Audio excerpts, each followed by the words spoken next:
Good morning. Welcome to Sports Desk live on Comcast Channel 26, also streamed on Facebook, along with our producer, Ali Mwani, and your host, Dave Nunez. Our very special guest today is Dana Pappas, the NFHS Director of Officiating Services, and of course, a longtime employee of the New Mexico Activities Association. Dana, welcome to the show.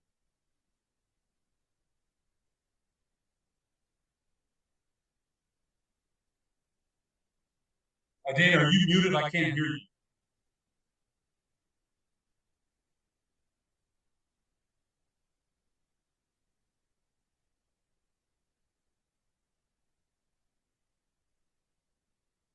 Can you hear me now? There we go. Anyway, okay. Yeah, Dana, too far away. That's okay. Welcome to the show. It's good to have you back on. You and I we talked a couple weeks ago, and I wanted to get you back on. You and I have had you on the sports desk on 610 on 1017. We've interviewed many times when you worked here at the New Mexico Activities Association. I used to be an official under your tutelage and guidance back in the day for 22 years, and there was life after officiating. I certainly still miss it. And, of course, your commissioner of officials now, Zach, I can't remember his last name, does a great job. He's doing a good job of carrying the baton. Did you, a program that you started there? And I talked to him a couple of weeks ago, and he was talking about how they're reaching out to mid-school and trying to get new officials, even at the early age stages. Talk a little bit about, your time here in New Mexico, your officials here. You call them your family. It was a big decision for you to leave Indianapolis, a huge decision. It really was. You're a New Mexico girl, but talk a little bit about, first of all, your time here at the Mexico Activities Association, how long you were here, maybe mention some of the mentors you have. We talked about that a little bit. Talk a little bit about that.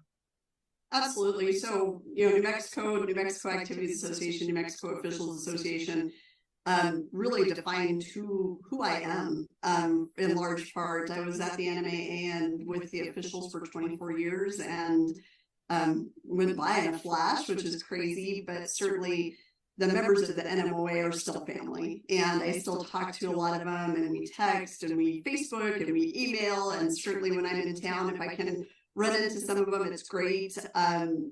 But I wouldn't be at the Federation if not for the NMOA, without the support of the officials, the love and the support and the acceptance that they gave for me for so long. As you know, I never officiated, but I started at the NMAA at the ripe old age of 21 in 1997 and really found a home with the Officials Association and realized just how good of people they are. And I always wanted to make sure when I approached that position, and then in the Director of Officials and now at the NFHS, that I always approached it as family and treated officials as humans, because so many times once people see those stripes, for some reason they're either the enemy or robots, and we're just, so much of what was always important to me and what still is important to me is the fact that I want officials to be treated like the incredible men and women that they are.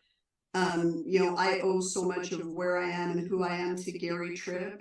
Gary, when he became the executive director at the NMAA, saw something in me and gave me the opportunity to be the director of officials back in 2004. And if not for his willingness to kind of take a risk, I wasn't even 30 years old yet. I hadn't officiated, and he kind of went against the grain because I am a woman. And there haven't been a lot of females in the position of commissioner of officials across the country. So he kind of went out on a limb, and, being able to work with Gary and see his faith and trust in me was super important. It gave me a lot of confidence to be able to do my job. But, I owe everything about where I am, not only to Gary, certainly, but Sally and the staff at the NMAA now, but most of all the officials. There were, 1,700 odd officials, men and women in 10 sports, who I was fortunate to work with and get to know their families, and,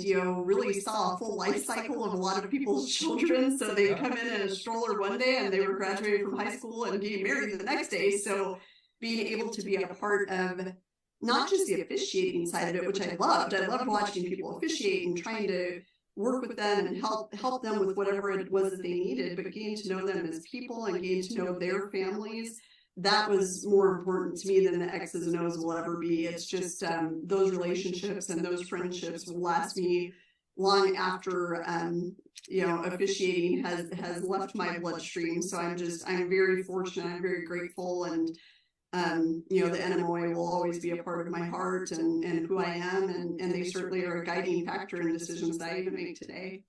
I think, Tony, you always talk about your mom and dad, and you talk about your dad being so sports oriented. You watched Dallas Cowboy games with him. You were sports. You went to Highland. And we mentioned down Highland. You're blue and gold through and through, like I am. And we'll talk a little bit about our Highland Hall of Fame first inaugural class. I'm so excited about it. I know you are. You gave us some great suggestions. And every time we find out about the Highland athletes who we know about, Tommy McDonald, Terry Landrum, Jared Baxter, Bobby Newcomb. Then we'll find out about who's this guy or who's that lady you mentioned. I got to look them up because Hyden has rich history for sure. But I think going back to what you said about Garrett Tripp, and I think that's a great point that maybe isn't emphasized enough. That Gary did in 1990. You did go out and live. He did. Because you're right. There wasn't a lot of women that were. You're right. At that time, we probably could count on one hand how many were in charge of officiating. But I remember, again, being a part of that as ABA official for 22, basketball official for 22 years, and then now broadcaster of pro. I remember seeing you and Tammy Richards at every event. Everyone down south, you've got to be somewhere.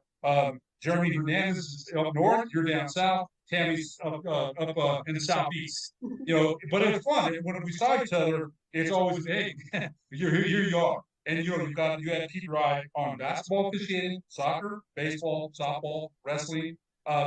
It wasn't just one, football, and they're all family, like you mentioned. That's 1,700 officials. Now you had to answer the complaints, the calls, the texts, and now social media has gone out of control. It wasn't so much then back then, but now it's and you know what? I thought you always handled your job. It's not easy. People are going to call you. They called Kip Luna, the late Kip Luna, rest in peace, Al Baca, when he was in charge as the commissioner, Ken Murphy in basketball, Nate Acosta now. They want answers. And so I thought, talk a little bit about that responsibility, because it wasn't just basketball.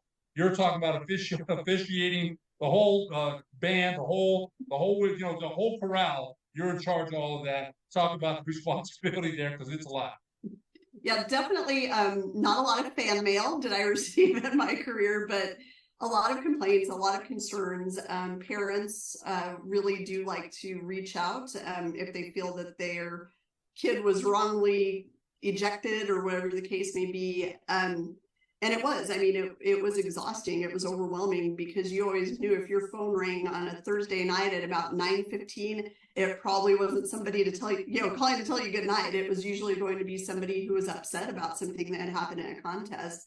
Everything that we received from coaches, from athletic directors, we always looked into the best that we could. If we had, obviously film was always helpful.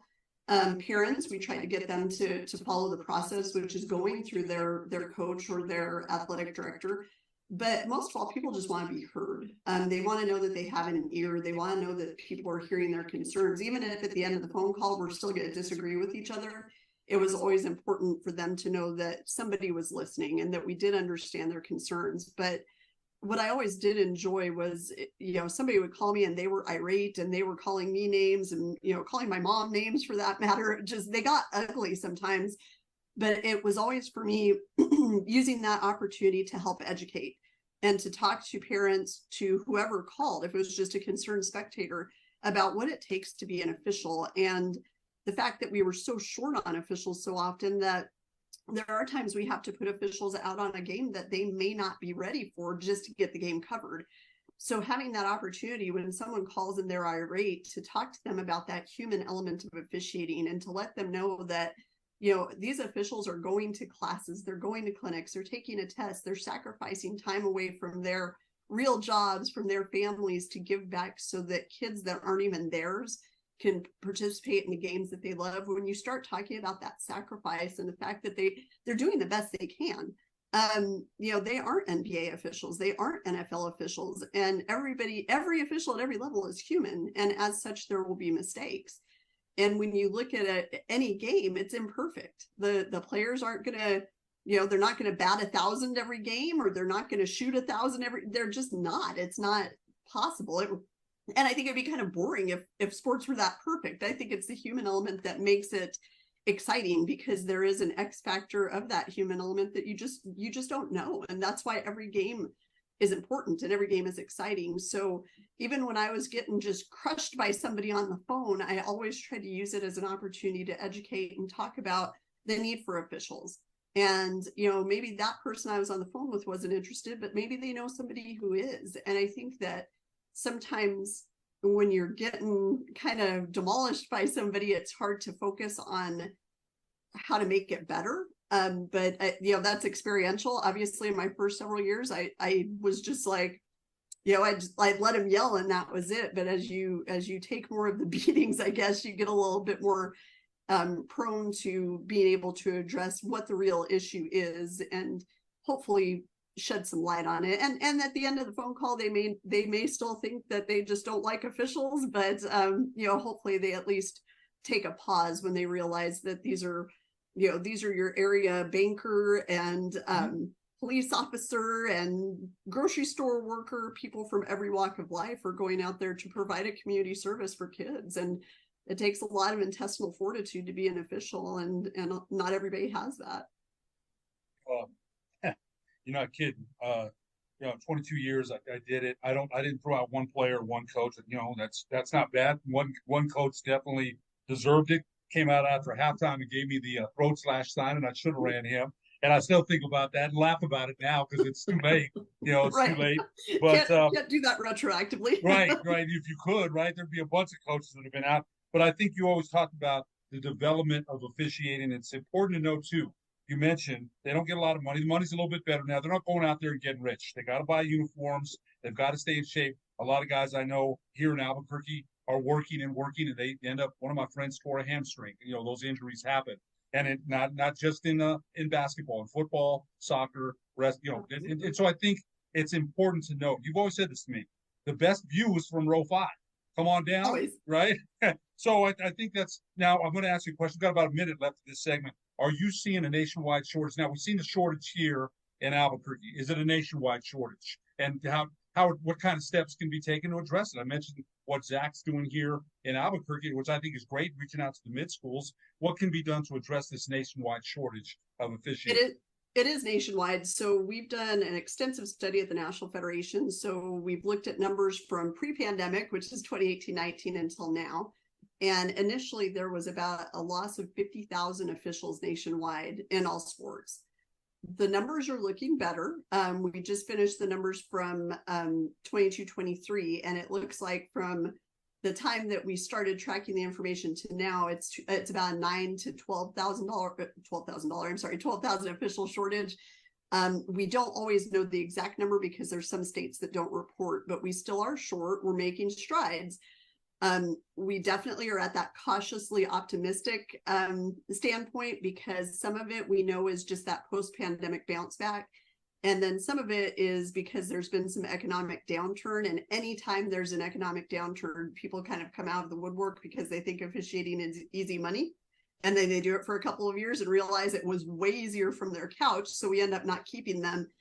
But NFHS has been working on strategies for the past 16 to 18 months with regard to partnering with national governing bodies, partnering with professional and collegiate sport organizations, as well as youth organizations to start changing the culture, because the number one reason why officials leave is physical abuse, verbal abuse, poor sportsmanship, bad behavior. So we had a couple of officiating consortiums where we brought members in from different leagues and different levels and different sports to talk about these issues. But then we had in the second one, really implementation strategies and ideas that work. So we know that it'll be slow as far as the change goes, but hopefully we are seeing some, positive results from that. But I think that the collaboration and the partnership with all these different entities is critical because we're all sharing that same pool of officials.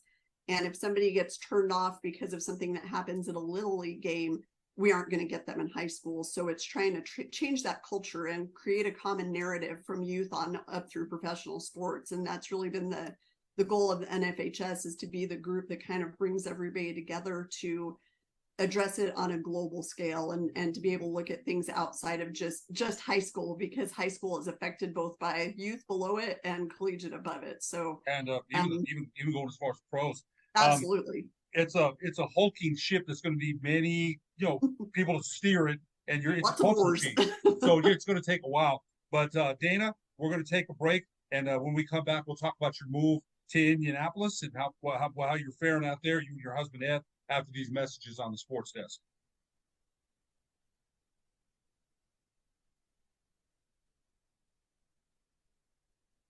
I think we're off.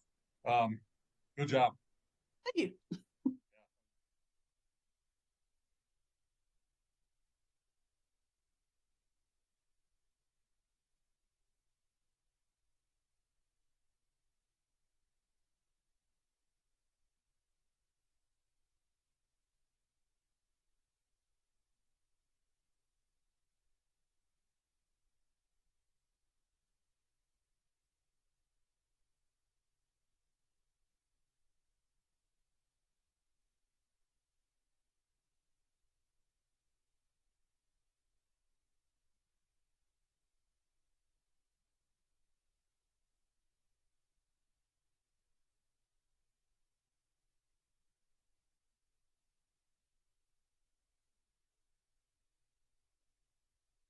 For that run for the Matadors.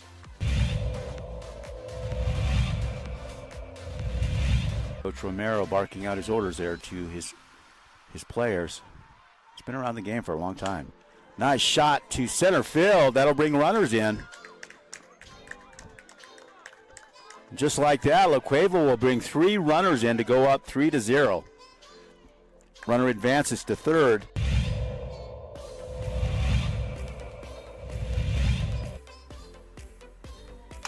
Shot to center. That looks good. That's gone. Man, outstanding center shot there. As La Cueva will score. Antonio Lucero, second baseman. Quite the hitter.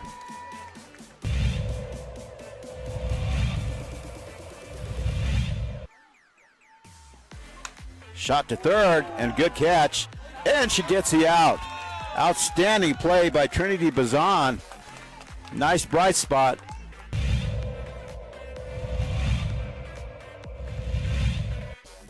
Costly errors allowed Cleveland to get 1 run back. That one sit on the ground to the left side. Throw to first in time. Throw home. Got her. Whoa, what a play.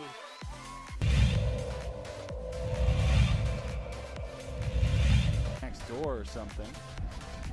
Not sure, but they came out here, and Ellison cracks an RBI out to left field. That's where you got to do it. 1 run, 2 run, and this game could very well be over. It's a play at the plate. It's sliding, and that will do it. The Rams walk off the La Cueva Bears. It's a 3-run batted in shot by Dean Ellison.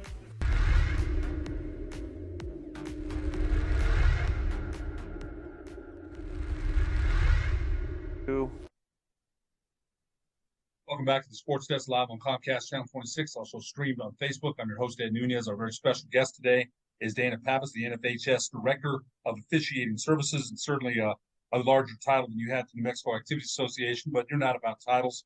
You're about people, always have been, and bringing people together. It's, you were telling me in our last segment about the changes that you're trying to make.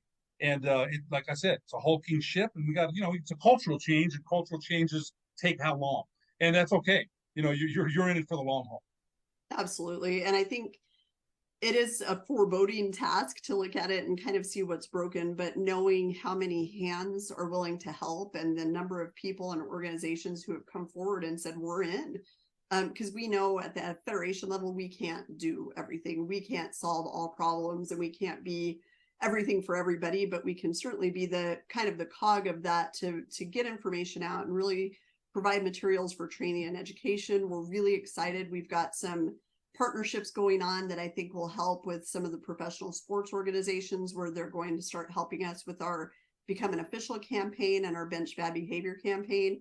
I'm excited about it because obviously those professional sports leagues have a bigger reach than we do. So thinking about the possibility of maybe seeing one of our become an official ads or bench bad behavior ads at an NFL stadium in the future is really exciting, because those are the fans that need to hear it, because everybody who goes to those professional sports games think that they could do better than the crew that's out on the field. So we definitely want to make sure we're getting that message out. But I've just been blown away, and I'm finishing my second year at the NFHS, which is crazy that it's gone by so quickly. But I've been blown away by the number of people who are just willing to help and offer feedback and offer solutions. And they're not looking for anything in return. We're not looking for anything in return. All of us just want it to be better for officials, which ultimately makes it better for student athletes, which is what it should be all about. So it's exciting to be a part of it. And it's exciting to see some of the relationships that have grown outside of the NFHS. So we had our consortiums, people met each other, and now they've gone down a path where they're able to partner with each other. So just being able to see those things happen so organically has been it's just been exciting. It's reassuring, and it does give you hope that where we are right now is not where we have to be. You mentioned there's always going to be some controversy about, you hear it all the time. This goes back years, by the way, about calls. I remember when I played or coached, I thought they were horrible, terrible until I became one. There's always going to be that. Baseball is kind of taken away at the major league level. The umpires running out because of the reviews. The human, some of that human element of an Earl Weaver or Billy Martin, Lou Piniella throwing bases all over the place. And someone I kind of missed some of that, because that was theatrics, man. When you saw Earl Weaver or Billy Martin going crazy. But that's been the video review. And Kip Looney used to say, "Hey man, watch yourself on tape. Tape doesn't lie. Tape never lies." Kip would always say that. But let's talk about your move to Indianapolis. It was a big one. Again, you're a New Mexico girl, man. Born and bred, Highland graduate. And I just asked you before we came on, when are you moving back? You said never. Now, so talk to us about how much you're thriving. You and your husband Ed, Dragmeister, who was worked for APS here and is retired now. Ed's a great guy. Everyone knows who Ed is. Talk about how you've thrived and survived there in Indianapolis. It sounds like it's been a great move for you. It has been. So the move was terrifying. I'm not gonna lie. I was scared because I had never left home.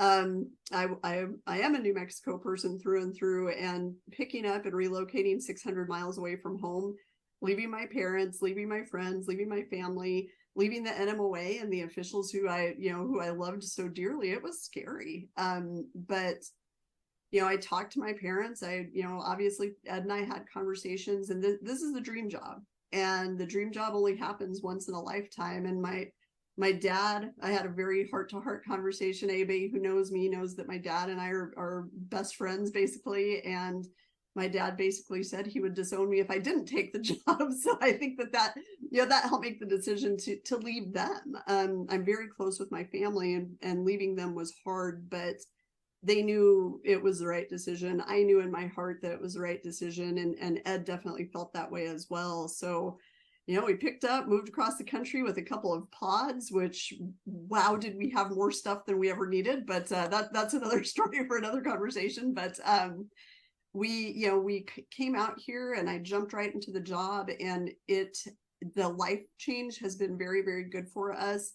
The job is incredible. Being able to work with officials at officiating organizations across the country has been really exciting and really rejuvenating in a lot of ways. When you're anywhere for over 20 years, sometimes you need to find that way to have that rebirth a little bit. And I think that this position's definitely given me that. But from just a life perspective, Ed and I are huge live music fans, and being in Indianapolis, we're basically 3 hours from Chicago, 3 hours from Cincinnati, 3 hours from Columbus, Ohio. We're at concerts constantly. So last year we had gone to 33 concerts, and we thought to ourselves, we'll never go to that many. This year we've already been to 21, and I think we have another 21 to go. So there's a lot to do. Indiana is amazing for sports. Indianapolis, of course, is huge with the Colts and with the Fever, and they've got a semi-pro hockey team here, the Indy 500. It's just a very sports-minded place. A lot of the NGBs are headquartered in Indianapolis as well. So, Ed's whole career was in athletics, as has been mine. So being somewhere where it's so reflective of what we love, sports and music. I mean, we're kind of in our mecca. So as much as I'll always be a New Mexico, a 505 girl and blue and gold Highland Hornet all the way, we've found a really good life here, and it's been a good life change. There's a lot to offer here, and just the ability to do what I love on a different level. It doesn't seem like I'm at work, just like it didn't when I was at the NMAA. When you can love what you do and you love the people you do it for and do it with, you'll never work a day in your life. So I've been blessed to be with officials for 27 years now. So it's just it makes my heart happy to know that passion and the love that I have for the people who officiate, to do that at the level that I'm doing it now is just really special. Bigger level, bigger job, bigger responsibility. I think it was a perfect move for you at the right time, and maybe a move you weren't sure about at first. You get there, it has everything you want, everything you need: concerts, sports, everything that you would have dreamed of and maybe not thought about, because it is terrifying. I'm a New Mexico guy. I wouldn't leave, but that's me. I'm old. I'm retired. You're also the chair of the National Association of Sports Officials Board of Directors. You also serve on the board of directors for battlefields and ball fields and sports officials care. So you do a lot of other stuff too. Dana, we've covered officiating. We got about a minute and a half left. Now I have to ask you this because we're both Dallas Cowboy fans. Is this the year? We'll end it like this, because is this the year? Because I always see your posts. How can they do this? Why'd they call that? Dad, obviously I'd love it as well, but I don't want to be that fan that goes, this is our year, because I feel like Dallas fans have been saying that for almost 3 decades, and I'm not that person. So I am hopeful. I'll just leave it at that. We'll see what happens. They got Stephon Gilmore, and I'm that fan too, though, that I expect the ball to drop, and it does, and it has. I don't even get mad anymore. My wife's looking at me for my response, and I'm just like, well, here we go. Here we are again. We're realists. We're no need to get upset. Realists. Right. And it's been hard to be a realist for as long as we have. Dana Pappas, NFHS Director of Officiating Services. So great to catch up with you. Thanks so much for being our guest today. Thanks for having me, and everybody back home. Love and miss y'all. And one little thing, go Hornets. That's right. We'll never forget that.